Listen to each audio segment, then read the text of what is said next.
Rate அஃபோர்டபுளாக இருக்குது, plus collection நல்லா இருக்குது. கொஞ்சம் குவாலிட்டி கொஞ்சம் நல்லா இருக்குது, அதனால் நீங்கள் எடுக்கும். இப்போ பார்த்துட்டு இருக்க ட்ரெஸ்ஸில் ப்ரைஸ் அஃபோர்டபுள் தான். Velavan Stores, Usman Road, T Nagar, Chennai மற்றும் தூத்துக்குடி.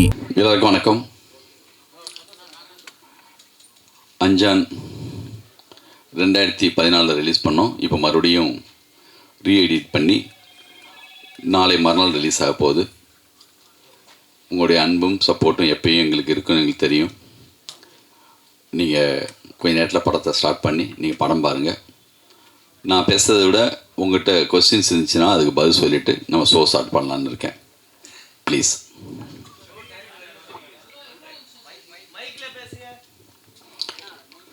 யார் கேள்வி கேட்குறாங்களா? மைக் கொடுங்க அவங்ககிட்ட.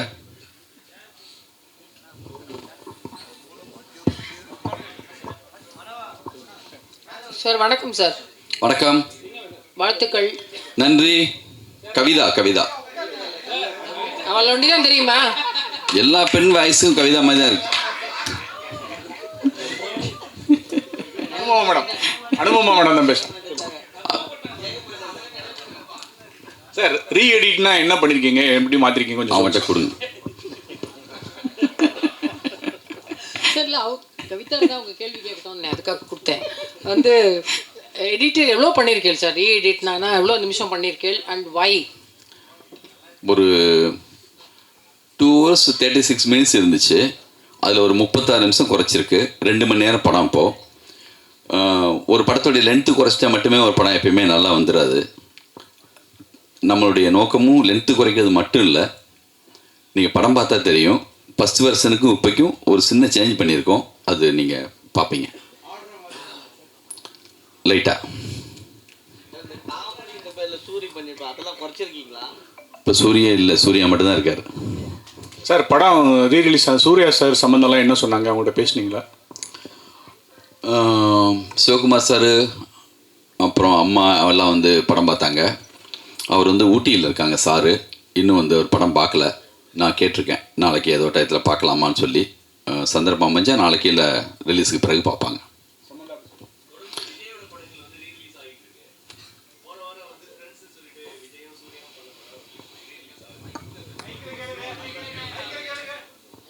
அந்த கேள்வியை நானே சொல்லிட்டுமா? மைக்கில் சொல்கிறாங்க. இன்னும் 2 மைக் வச்சுக்கலாமே, ஒன்று தான் இருக்கா? இல்லை, விஜயோட படங்கள் தொடர்ந்து ரீரிலீஸ் ஆகிட்டு இருக்கு. போன வாரம் வந்து விஜயும் சூர்யாவும் நடித்து ஃப்ரெண்ட்ஸ் படமும் ரீரிலீஸ் ஆகுது. இந்த வாரத்துலேருந்து நீங்கள் சூர்யாவோட படத்தை ஆரம்பித்து வைக்கிறீங்க. ஸோ ஒருவேளை 2 பேரும் கூட்டணி அரசியலில் இறங்குறதுக்கு வாய்ப்பு இருக்கா சேர்ந்து? அதுக்கு நீங்கள் பிள்ளையார் சொல்லி மாதிரி போடுறீங்களா? அஞ்சானை பற்றி பேசலாமா?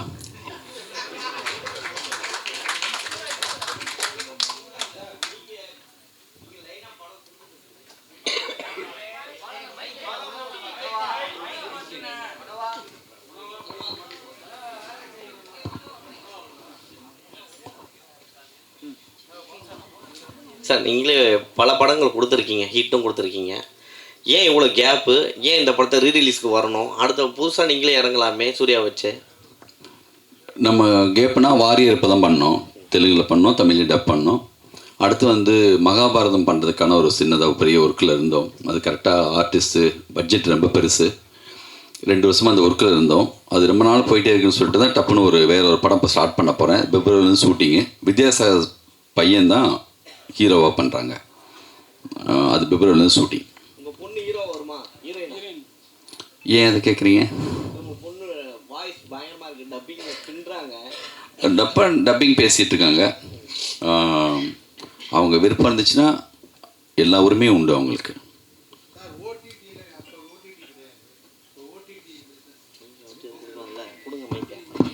இது தேட்ரிக்கல் தான் சார் ஃபஸ்ட்டு. அப்புறம் வந்து நம்ம ஆல்ரெடி ஓடிடி யார் வாங்கினாங்களோ அவங்க விரும்பினா இந்த வருஷனையும் மறுபடியும் போடலாம். Sir good evening sir. வணக்கம்.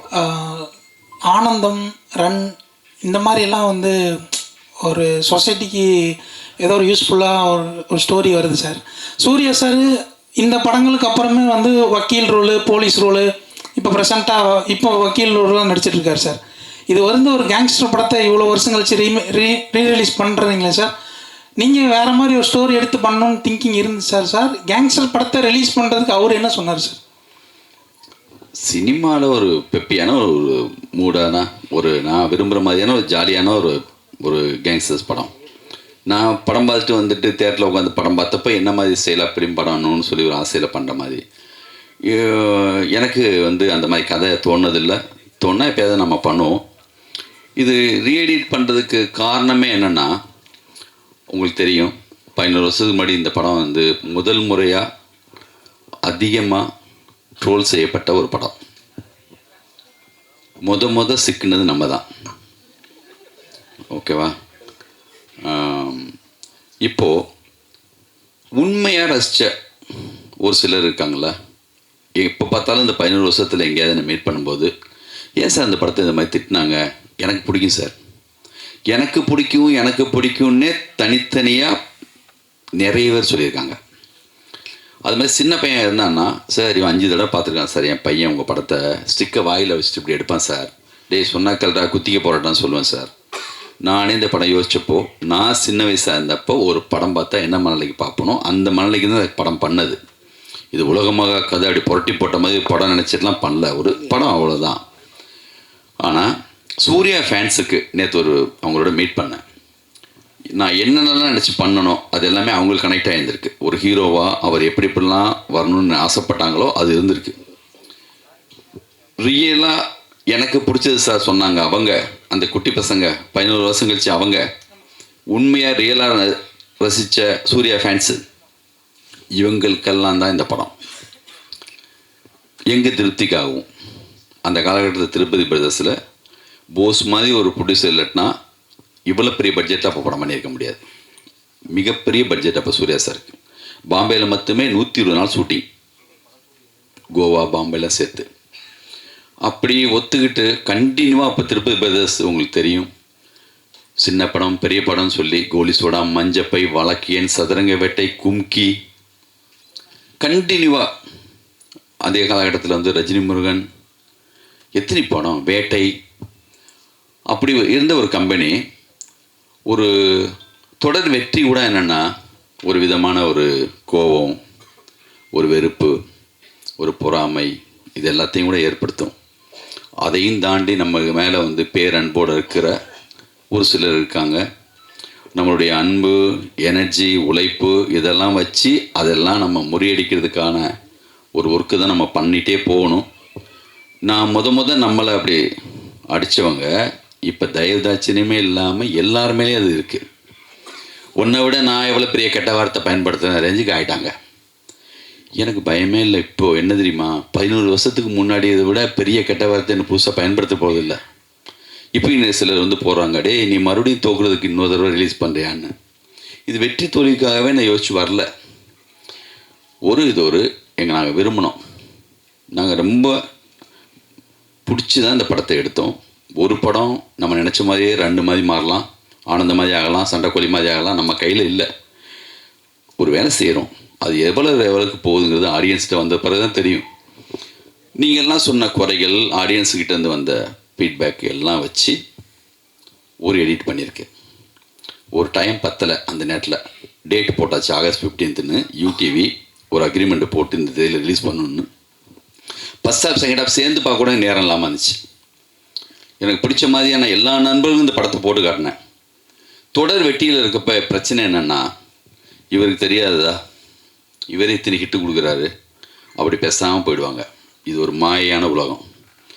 தோத்தாளுங்க பிரச்சனை ரொம்ப அதிகமாக சஜஷன் கொடுப்பாங்க. சார் நீங்கள் அசிஸ்டன்ட்ஸ்லாம் பழைய ஆட்களை வச்சுக்காங்க சார், மாற்றுங்க சார்.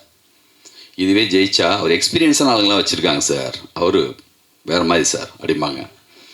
கொஞ்சம் கூடுதலாக சொல்லுவாங்க, சார் ட்ரெண்டு மாறி போச்சு சார், நீங்கள் கூட கொஞ்சம் மாறணும் சார்ம்பாங்க. அதனால் இது ஒரு மாதிரியான ஒரு உலகம். நம்ம வெற்றி தோல்விக்காக இந்த படத்தை வந்து சவால் விடுறதுக்காக இந்த படத்தை மறுபடியும் ரிலீஸ் பண்ணல. இது வரைக்கும் கேட்ட எல்லா முக்கியமான விஷயங்களை வச்சுட்டு நல்ல டைம் இருந்துச்சு. நம்ம நினச்சப்போ எடிட் பண்ணலாம், கீழே எடிட் ஷூட் இருந்துச்சு. போஸ் சார் ரொம்ப விரும்பினார். நம்ம கம்பெனியில் இருக்கிற கனகு, வெங்கடேஷ் என் அசிஸ்டன்ஸு பிரபு, அப்புறம் வந்து விஷ்ணு, சக்கரை, எங்கள் மேனேஜர் எல்லாமே அப்பப்போ என்னை கூப்பிடுவாங்க, இந்த மாதிரி ஒன்று எடிட் பண்ணியிருக்கோம் பாருங்கன்னு. இது பெரிய ப்ராசஸ், 2 வருஷமாக நடந்துச்சு. அதுக்கப்புறம் ஆண்டனி வந்து பார்த்தாரு, அவரும் சின்னதாக ஒரு இது பண்ணார். இவங்க ஃபேன்ஸுக்கெல்லாம் போட்டோம். எப்பயும் போல் எல்லோரும் சொன்ன மாதிரி எங்களுக்கு என்ன சார் இப்போ போடுறது, எனக்கு அப்போவே பிடிச்சி தான் சார் இருந்துச்சு சொல்லிட்டு அவங்க ஃபேன்ஸ் வந்து பார்த்தாங்க. அவங்களுக்கு இப்போயும் பிடிச்சிருக்குன்னு சொல்கிறாங்க. பார்க்கலாம். இதுக்கப்புறம் உங்கள்கிட்ட நான் இந்த பொறுப்பை படைக்கிறேன். நீங்கள் படம் பாருங்கள், நிச்சயமாக உங்களுக்கு பிடிக்கும்னு நம்புகிறேன். நீங்கள் தான் இன்னும் சரியாக எடுத்துகிட்டு போகணும் இதை. நன்றி சார். எனக்கு அப்பவும் பிடிச்சிருந்தது. எனக்கு கூட நீங்கள் சொன்ன மாதிரி இந்த ட்ரோல் தான் இந்த படம் அப்போ அந்த அளவுக்கு ஜெயிக்காமல் போனதுக்கு காரணமோன்னு ஒரு சந்தேகம் இப்போ வருது நீங்கள் சொல்கிறப்ப. ஏன்னா அவ்வளோ நல்லா இருந்தது. நான் இப்போ ஒரு டெய்லி பேப்பரில் ரிவ்யூ எழுதுனா அவ்வளோ பிரமாதமாக இருந்தது. இப்போது ஒருவேளை இப்போ இந்த 36 நிமிஷம் குறைச்சி இப்போ ஹிட் ஆச்சுன்னா அஞ்சான் பார்ட் 2 வருமா? முதல்ல இது வரட்டும். அதுக்கு அதை கேட்குறேன். அதே மாதிரி ஆனந்தம், ரன், சண்டைக்கோழி இந்த படங்கள்லாம் விட்டு அஞ்சான் இப்போ ரீரிலீஸ், அதாவது எடிட் பண்ணி ரிலீஸ் பண்ணுற ரீசன் என்ன சார்? அதான் சொன்னேனே, இவ்வளோ நேரம் சொன்ன காரணம் அதுதான். உண்மையிலேயே எனக்கு பிடிச்ச படம் இது. சார் வணக்கம் சார். வணக்கம். தொடர்ந்து வந்து ரஜினி, கமல், விஜய், அஜித், சூர்யா போன்ற படங்களை வந்து சின்ன படங்கள் வீக்லி 10 படம் வருது. அந்த சூழலில் வந்து நீங்கள் தொடர்ந்து ரிலீஸ் பண்ணுறாங்க, நீங்களும் அந்த வரிசையில் பண்ணுறீங்க. இது வந்து சின்ன படங்கள் வந்து இந்த படங்களை ரிலீஸ் பண்ணுறதுனால பாதிக்கப்படாதா? இப்போ என்ன சின்ன படம் வருதுங்க? தொடர்ந்து வீக்லி 10 படங்கள் வந்துட்டு இருக்கு சார். அது சின்ன படம் பெரிய படம் ரெண்டும் வந்துட்டு தான் இருக்கும். இப்போ இல்லை, அழகி படத்தப்பே அவர் சொன்னார், என் சின்ன படத்துக்கு தர மாட்டேங்கிறான் தங்கர் பச்சான். எல்லா காலகட்டத்தையும் இதுதான் இருக்கும். பெரிய படம் சின்ன படம் தேட்டர் வந்த பிறகு தானே நீங்கள் பட்ஜெட்டை வச்சு சொல்கிறீங்களா? யார் முடிவு எடுக்கிறது? அதை ஃபேமிலி இப்போ அந்த டூரிஸ்ட் ஃபேமிலி வந்துச்சு, அது சின்ன படமா பெரிய படமா? அதே காலகட்டத்தில் மிகப்பெரிய படம் கூட வந்திருக்கும். வந்த பிறகு எது பெரிய படமாக மாறும்னு கண்டென்ட் வைஸாக தான் இருக்குது. அந்த கணக்கே கிடையாது. 2 தேட்டரில் போடுவாங்க, அதுக்கப்புறம் நல்லா இருக்குன்னு சொன்னால் அதுதான் பெரிய தேட்டருக்கு மாறும். கோலி சோடாவும் அதே நேரத்தில் வேறு பெரிய படமும் வந்துச்சு. கோலி சோடாவை வந்து தேட்டரே தரமாட்டிட்டாங்க. இப்போ சத்யம் தேட்டரில் சின்ன தேட்டரில் போட்டோம். 1 வாரம் கழிச்சு அந்த பெரிய படம் சொன்னப்பட்ட படம் சின்ன தேட்டருக்கு வந்துச்சு, நம்ம படம் பெரிய தேட்டருக்கு போச்சு. சதுரங்க வெடி கூட அப்படி தான். அதனால் வந்து என்னென்னா, சின்ன படம் பெரிய படங்கிறது தேட்டருக்கு வந்ததுக்கு பிறகு தான். ஒரு ஷோ ஒரு தேட்டரில் ஓடினா கூட அவன் தெரிஞ்சிடும், சார் அந்த படம் ஃபுல்லாக தான் சார், நம்ம தேட்டருக்கு மாற்றிக்கலாமா அப்படி மாற்றிடுவாங்க. லோக்கான ஒரு படம் மலையாளத்துலேருந்து ஒரு போஸ்ட் கூட கிடையாது, எந்த விளம்பரமும் இல்லை, யார் இருக்கா ஹீரோ, அந்த மாதிரி படங்கிறது சின்ன படம் பெரிய படம் அந்த கணக்கெல்லாம் கிடையாதுங்க எனக்கு தெரிஞ்சு. சார் இப்போ இந்த 36 நிமிஷத்தில் சூர்யா சார் போர்ஷன் அதிகம் குறைச்சிருக்கீங்களா, சமந்தா போர்ஷன் அதிகம் குறைச்சிருக்கீங்களா? அந்த கணக்கு இல்லை, படத்துடைய கண்டென்ட் வைஸ் அதாவது நான் அந்த கணக்கில் குறைக்கல சார். இது வந்து படத்தை தாண்டி ஒரு சின்ன விஷயம் டவுட்டுக்காக தான் கேட்குறேன். சுபாஷ் சார் வந்து எலெக்ஷனில் போட்டிடுறாரு, ப்ரொடியூசர் கவுன்சில் எலெக்ஷனில், நீங்களும் போட்டிடுறீங்களா? அந்த எலெக்ஷன் வேணாம், இந்த எலெக்ஷன் வேணாம், 5 நாள் மட்டும். லிங்குசாமி சார்,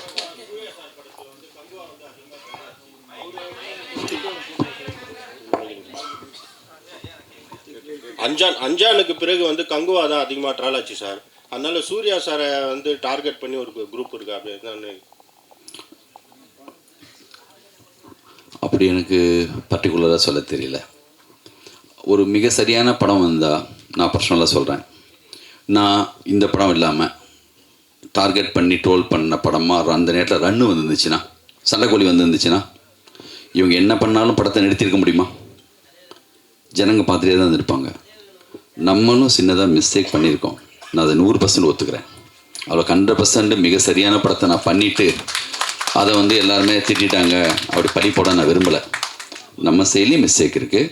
அந்த மிஸ்டேக்கை அவங்க கண்டுபிடிச்சி இந்த பாருங்கள் அது சொல்லி பர்சனலாக எடுத்துகிட்டு போய் அவங்களுக்கு சந்தோஷம் வேணும்ல. ஒரு ஆள் தொடர்ந்து ஜெயிக்கும்போது அவங்களால என்ன பண்ண முடியும், பாவம். அதனால் வந்து நானும் தப்பு பண்ணியிருக்கேன், அந்த தப்பை பல மடங்காக அவங்களும் ஆக்கிட்டாங்க. இப்போ அப்போது நம்மளை மட்டும் நினச்சோம், பேசாமல் ஒதுங்கி எல்லாமே வந்து யாரும் எதுவும் பண்ண முடியாது. எனக்கு சப்போர்ட்டாக வந்து வெங்கட் பிரபு கூட திட்டு வந்துச்சு. அப்போது இந்த மாதிரி காலகட்டத்தில் எனக்கு பிடிச்ச மிக முக்கியமான டைரக்டரை அப்படி அடிக்கும்போது கூட நானும் உள்ளே போய் எந்த சப்போர்ட் பண்ண முடியாது. ஏன்னா முகம் தெரியாதவங்களோட எப்படி சண்டை போடுறது? இப்போது மணிரத்னம் படம், சங்கர் சார் படம் எவ்வளோ பெரிய வேலை செஞ்சுருந்தாலுமே சிக்காதவங்களே இல்லை. எல்லாருடைய மரியாதையையும் ஒன்றும் இல்லாமல் ஆக்கணும், இன்னும் இன்னும் இன்னும் பெரிய வார்த்தைகளை பயன்படுத்தணும் அப்படின்னு நினைக்கிறாங்க.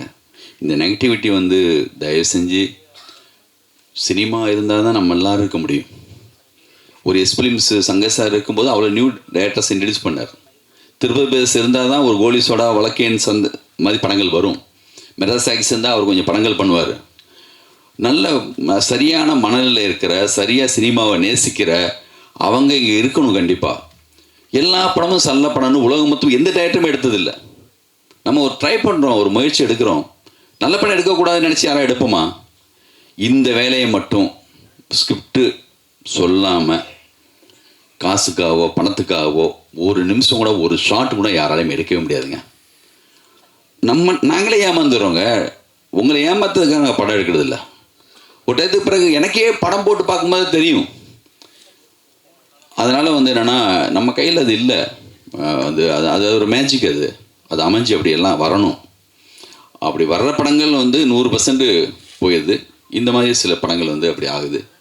பார்க்கலாம். இந்த வாட்டி ரிலீஸ் பண்ணுறோம்ல, இது ஒரு அனுபவம். இது வெற்றி தோல்வியெல்லாம் தாண்டி அந்த நான் சொன்ன அந்த லிஸ்ட்டில் இருக்கிற அவங்களுக்காக அந்த படம். அதான் சார். சார்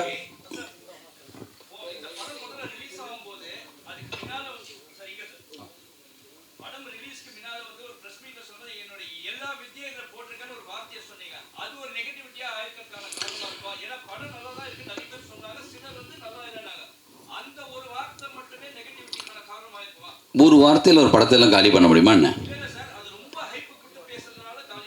அது வந்து ப்ரெஸ் மீட்டு கிடையாது. சன் டிவியில் நான் கொடுத்த இன்டர்வியூ.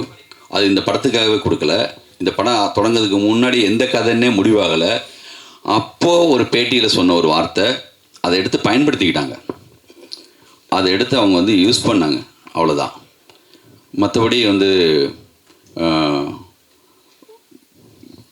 ஒரு விட்டேத்தியாக ஊர்லேருந்து வெட்ட வெளிச்சமாக யாருமே தெரியாத வந்த ஒரு ஆளுக்கு கான்ஃபிடண்ட்டாக ஒரு வார்த்தை சொல்கிறதுல என்ன தப்பு?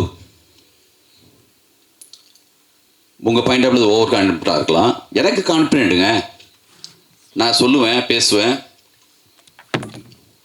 சாதாரணமாக சின்னதாக ஒரு பத்திரிக்கையாளனாக இருந்து வந்து இவங்களுக்கு என்ன முன்னாடியே வந்து ரெட் கார்பெட் ஒடிச்சு வா சினிமாவுக்கு யாரை கூப்பிட்றாங்களா? இப்படி ஒன்றுமே இல்லாமல் வந்து செய்கிற எல்லாருக்குமே டி ராஜேந்தர் பேசும்போது உங்களுக்கு ஓவர் கான்ஃபிடன்ட் மாதிரி தெரியும். இங்கே எல்லா டைரக்டருக்குமே அப்படி ஒரு அது இல்லாத யாருமே வந்து கிரியேட்டராகவும் டைரக்டராகவும் இருக்கவே முடியாது. ஏன்னா எத்தனை பேர் வர்றாங்க, எவ்வளோ பேர் ஜெயிக்கிறாங்க இங்கே? ஏன் அதுக்கு முன்னாடி ரன்னு ஆனந்தெல்லாம் பண்ணலையா? சண்டைக்கோழி பண்ணலையா?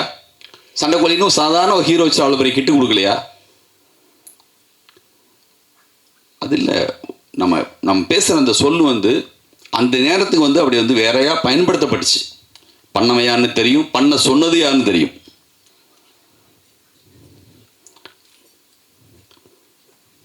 சார் சார் இங்கே சார் சார் இங்கே சார் ஒரு தடவை எடிட்டர் மோகன்கிட்ட இன்டர்வியூ பண்ணும்போது சொன்னார் சார், அவர் அதிசய பறவைகள்னு ஒரு படத்தை நான் ரிலீஸ் பண்ணேன். அது வந்து சரியாக போகலை. உடனே இன்டர்வலுக்கு அப்புறம் உள்ளது முன்னாடி போட்டு இன்டர்வலுக்கு அப்புறம் பின்னாடி போட்டேன், ஆர்டரை மாற்றினேன். அதனால் அது சக்ஸஸாக போய் கலெக்ஷனில் ரொம்ப சூப்பராக போச்சுன்னு சொல்லியிருந்தேன். அதே மாதிரி அந்த ஜிம்கான வேலையை இதில் பண்ணியிருக்கலாம் சார். நீங்கள் பாருங்கள், இவரை நான் மறக்கவே முடியாது என் லைஃப்பில். இவரை மறக்கவே மாட்டேன் என் லைஃப்பில். என்னுடைய முதல் விமர்சனம் ஆனந்தத்துக்கு இவர் கண்ணீர். இவர் தாராதாரையாக இவர்கிட்ட வந்து பொங்கி அழுத கண்ணீரை வந்து நான் வந்து நம்ம நடிகர் சங்கத்தில் இருக்கிற தியேட்டரில் நானும் இந்த படம் என்ன செய்ய போகுதுங்கிற ஆர்வத்தோட அந்த படத்தை அப்போல்லாம் வெற்றி தோல்வியை பற்றி நான் கவலையே பட்டது இல்லை. ஒரு படம் பண்ணுறோம், என்னோடய உணர்வுகளை சொல்கிறேன், அந்த மூடோடு தான் நான் அந்த படத்தை எடுத்தேன். அந்த படத்துக்காக போய் உள்ளே உட்காந்து பார்த்துட்டு இருக்கும்போது சைடில் திரும்பி பார்க்குறேன், இவர் தேம்பி அழுதுட்டுருக்கார். இல்லை, இந்த படம் பார்த்துட்டு அழாமல் இருந்தாங்கன்னா அவங்க வந்து மனசே இல்லைன்னு அர்த்தம். மிக சரியான படத்தில் வந்து சரியான கண்ணீர் வந்து தான் தீரும். அது எனக்கு பெரிய சிம்டம்ஸ். எனக்கு இவர் அழுது என்னங்க அப்படியா? முழுக்காவும் அப்படி சொல்லிட முடியாது.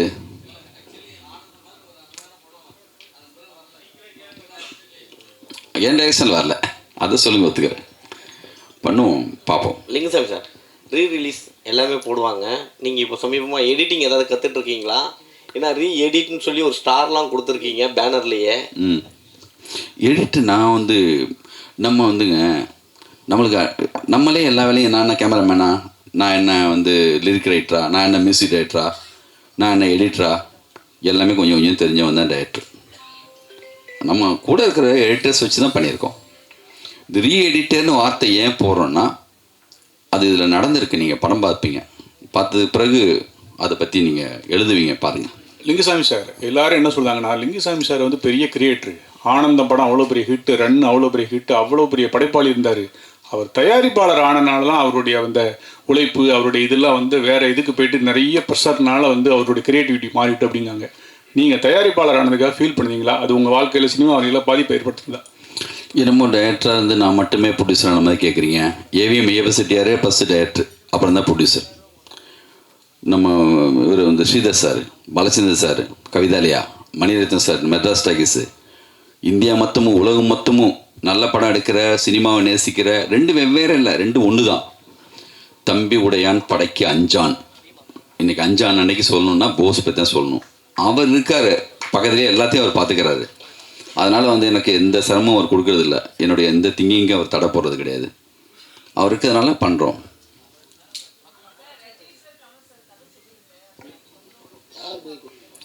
ரஜினி சார், நானா? நான் எங்கே சொன்னேன்? கவிதா, எந்திரிச்சு நல்லா சத்தமாக கேளுங்க. சத்தமாக கேட்கல.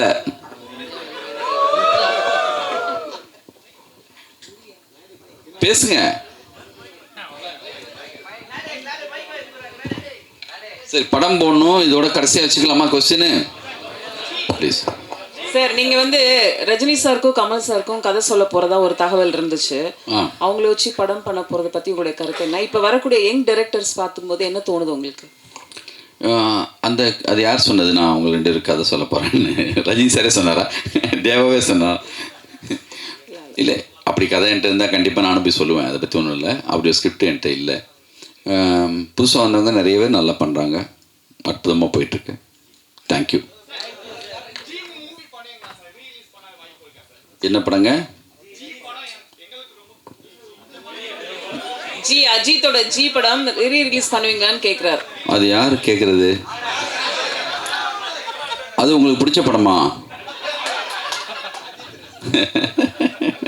நாளைக்கு தான் அட்டகாசம் வருது, அதை பாருங்கள். தேங்க்யூ சார், ரொம்ப நன்றி சார்.